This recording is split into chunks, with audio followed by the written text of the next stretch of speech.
بسم الله الرحمن الرحیم. د زواحق پورې د غاښونو تفصیل شوی و.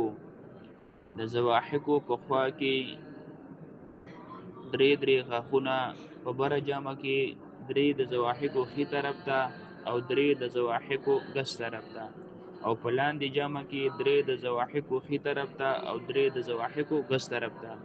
دې 12 غاښونو ته طواحین وایي، او طواحین ورته ځکه وایي چې د طواحین معنی ده میده کېدل، او دې سره هم خوراک میده کېږي.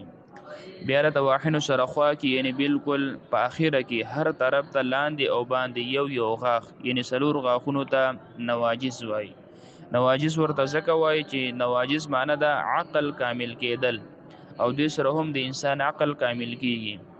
بیا زواحق، طواحین او نواجسو ته الزراس هم وایي. دا غاښونو تفصیلو دا ټول ان شاء الله زده کوي. دینه بعد چې کوم مخارج راځي هغه د غاښونو سره تعلق ساتي. دا سبا ان شاء الله باقي مخارج ډیر اسان وي.